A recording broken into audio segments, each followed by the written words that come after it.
Connaissez-vous cette célèbre femme politique ? Ah bon, elle ne vous dit rien ? Pourtant, elle a la tête de l'institution européenne la plus importante. Elle s'appelle Ursula von der Leyen. Elle est la première femme présidente de la Commission européenne. Celle-ci représente l'Union européenne à l'étranger et elle est la figure centrale de la Commission. Connaissez-vous cette institution ?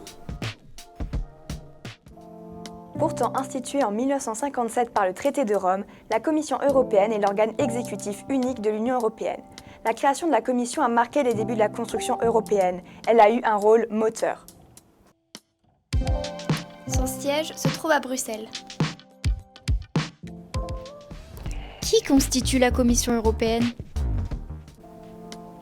Actuellement, elle comprend une présidente et 26 commissaires. Les commissaires sont désignés par les États membres, un par pays membre.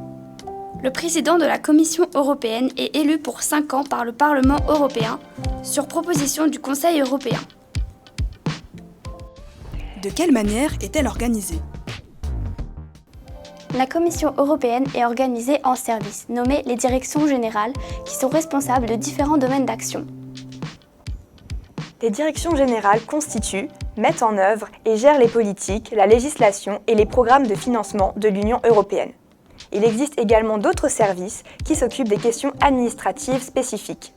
Les agences exécutives s'occupent quant à elles des programmes mis en place par la Commission.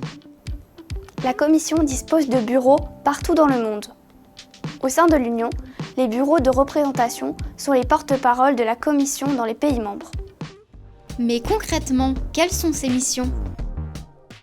La Commission européenne, le Parlement européen et le Conseil de l'Union européenne font partie du triangle institutionnel et œuvrent en étroite collaboration.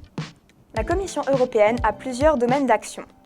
Premièrement, elle est la seule à proposer des lois au Conseil de l'Union européenne et au Parlement européen. Elle a donc une fonction législative.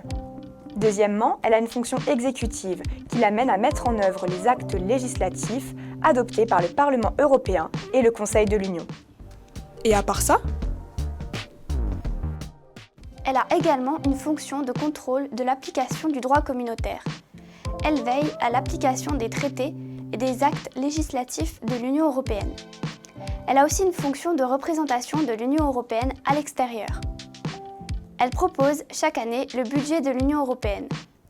Le budget de la Commission européenne est de 170,6 milliards d'euros en 2022 et sera de 168,6 milliards d'euros en 2023. Un autre objectif de la Commission est de donner un nouvel élan pour la démocratie européenne. Pour y parvenir, la Commission tente de consolider son partenariat avec le Parlement européen, qui est la voix des citoyens. La Commission européenne veut protéger l'état de droit en tant que garant de la justice et des valeurs fondamentales de l'Union européenne.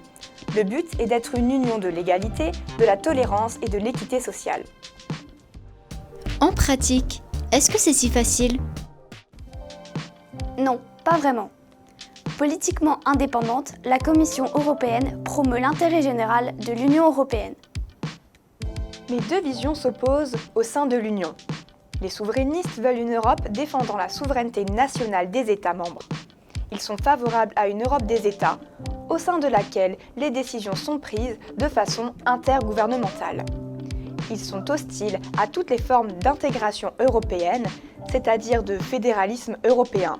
Les fédéralistes, eux, sont partisans d'une Europe supranationale, c'est-à-dire d'une fédération d'États qui partagent leur souveraineté dans des domaines essentiels comme les affaires étrangères, la défense ou la monnaie.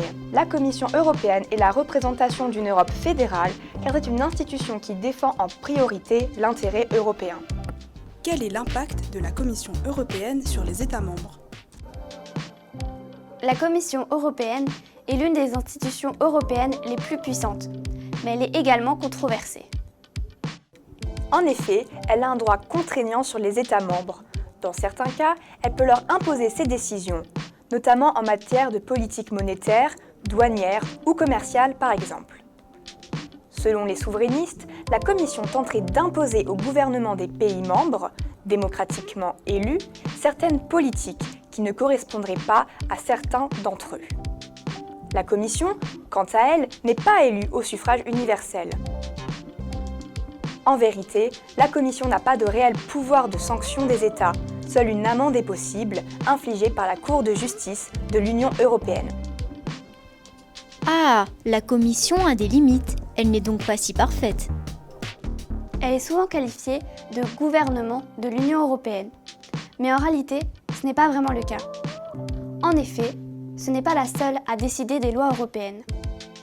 Cependant, cette question est encore débattue et ne met pas tout le monde d'accord, opposant les souverainistes et les fédéralistes.